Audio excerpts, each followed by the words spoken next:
petite capsule intéressante, je l'espère, qui va parler d'arrays et qui va parler aussi d'algorithmes. Ça va aller ensemble parce qu'un des trucs qu'on fait de moins en moins, il faut être honnête, parce qu'il y a beaucoup de frameworks qui vont le faire pour nous, dont C Sharp, là, avec .NET et compagnie. Tout ça se fait plus automatiquement aujourd'hui. Mais on va parler de tri parce que ça nous donne une petite base en fait. C'est par là qu'on commence généralement quand on parle d'algorithmes un peu en informatique ou au niveau sciences informatiques.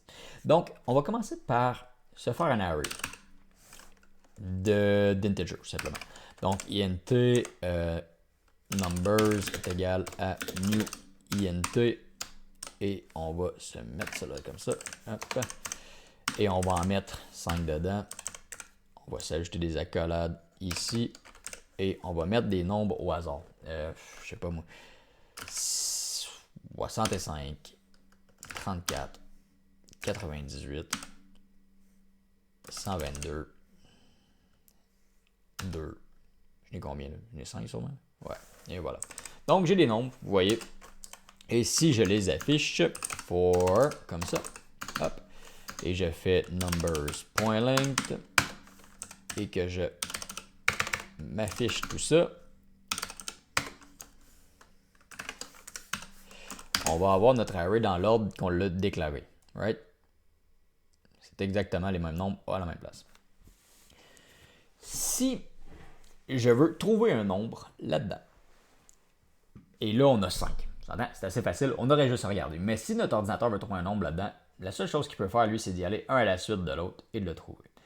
Je vais vous faire un petit dessin pour illustrer ça et le vulgariser au max. D'accord? On a des boîtes.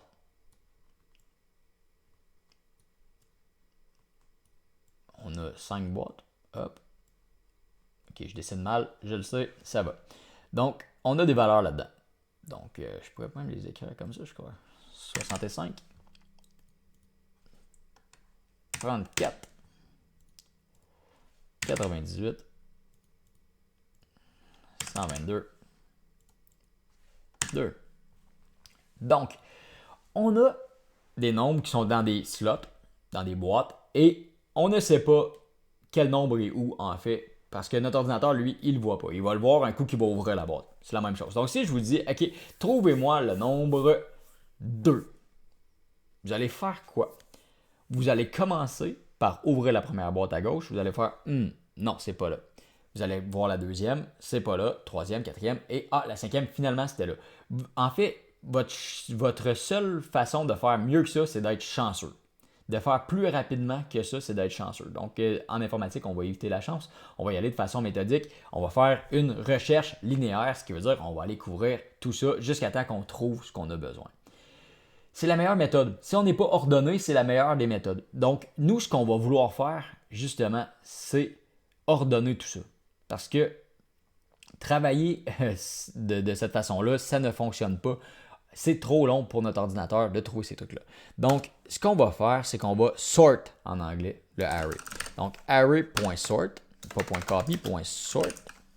Et on va lui mettre le nom du array qui va être numbers. Donc, si je reprends ma for loop et que je la mets en dessous, maintenant, je devrais avoir un array. Si elle ouvre. Ok, je l'ai là. Ouais, donc qui va être 2, 34, 65, 98, 122. Donc, on est un peu plus avancé. Pourquoi? Je vais vous montrer le principe. C'est qu'on peut les... En fait, je vais vous l'illustrer avec un livre. Pensez que c'est un bottin téléphonique. J'ai un gros livre qui ressemble à un bottin.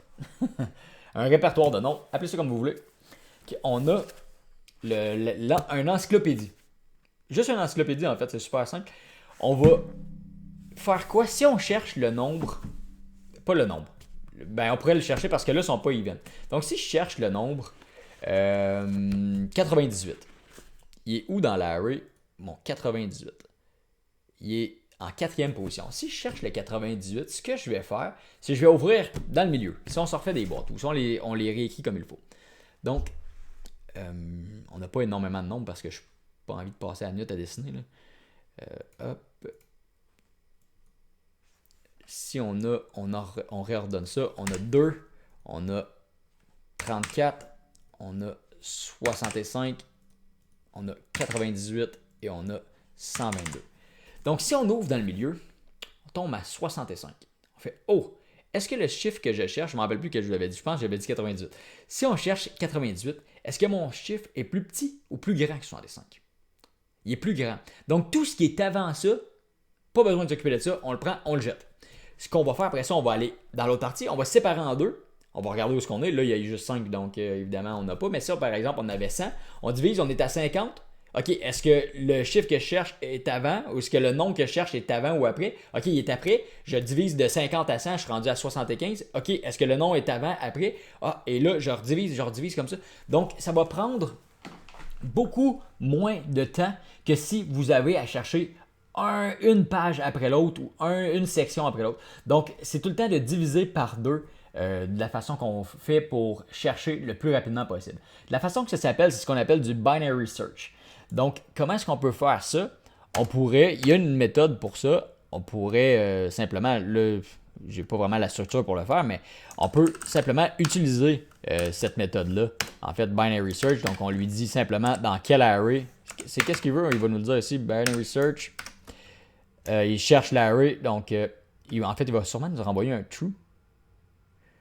Bon, regarde, on va l'imprimer, on va savoir ce qu'il va nous donner. C'est W, hop, array.binary search. Et là, on peut chercher numbers. Et on cherche, ah non, il va nous donner la position probablement. Et on va chercher le nombre 98. Il va nous dire dans quelle position il est, j'imagine. Donc, il nous dit qu'il est en troisième position. 0, 1, 2, 3. Donc, vous allez avoir exactement la position si vous faites ça comme ça. C'est une façon de le chercher et ça demande en fait très très peu de ressources à votre ordinateur. Donc, si on avait eu à le chercher en linéaire, il aurait fallu qu'il fasse 1, 2, 3, 4, 5 actions. Tandis que là, il va en avoir fait 4 actions et sinon, il en aurait fait que 2 en binary search. Donc, c'était la petite parenthèse pour les arrays et comment est-ce qu'on fait pour les sort. Donc, merci.